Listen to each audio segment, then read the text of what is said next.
কুমিল্লায় স্বল্প আয়ের পরিবারের তরুণ তরুণীদের স্বাবলম্বী করা ও দক্ষ শ্রমবাজারের সাথে সম্পৃক্ত করার লক্ষ্যে দিনব্যাপী বর্ণাঢ্য চাকরি মেলা অনুষ্ঠিত হয়েছে।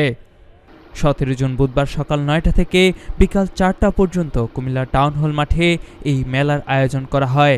পল্লী কর্ম সহায়ক ফাউন্ডেশন এর আর্থিক ও কারিগরি সহায়তায় বেসরকারি উন্নয়ন সংস্থা পেজ ডেভেলপমেন্ট সেন্টার এই মেলার আয়োজন করে।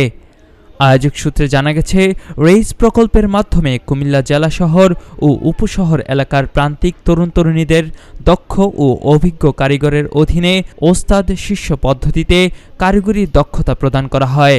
এই প্রকল্পের শিক্ষানবিশিক কার্যক্রমের আওতায় যারা সফলভাবে প্রশিক্ষণ সম্পন্ন করেছেন তাদের সাথে দেশের শীর্ষস্থানীয় নিয়োগকারী প্রতিষ্ঠানগুলোর একটি সুসংহত সেতুবন্ধন তৈরি করাই ছিল এই মেলার মূল উদ্দেশ্য। মেলা উপলক্ষে আয়োজিত আনুষ্ঠানিক উদ্বোধনী ও আলোচনা সভায় প্রধান অতিথি হিসেবে উপস্থিত ছিলেন কুমিল্লা জেলা সমাজসেবা কার্যালয়ের উপপরিচালক মোহাম্মদ নুরুল ইসলাম পাটোয়ারি,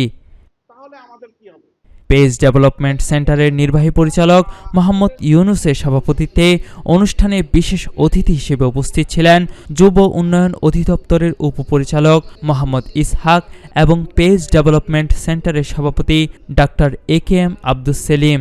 অনুষ্ঠানে আমন্ত্রিত অতিথি হিসেবে আরও উপস্থিত ছিলেন বিশিষ্ট কবি ও ছড়াকার জহিরুল হক দুলাল, বিশিষ্ট সাহিত্যিক অধ্যাপক শান্তিরঞ্জন ভৌমিক, কুমিল্লা প্রেস ক্লাবের সাবেক সভাপতি আবুল হাসনাত বাবুল, বিশিষ্ট ক্রীড়া সংগঠক বদরুল হুদা জেনু, সুজনের কুমিল্লা জেলা সভাপতি শাহ মোহাম্মদ আলমগীর খান, বীরচন্দ্র পাঠাগার ও নগর মিলনায়তন সাধারণ সম্পাদক মোহাম্মদ সাজ্জাদুল কবির সাজ্জাদ।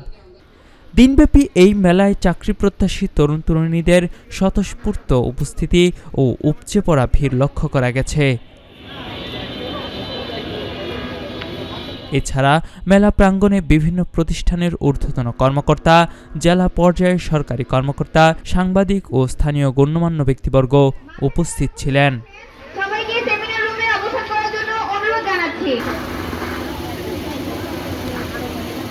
কুমিল্লার কাগজ নিউজ ডেস্ক।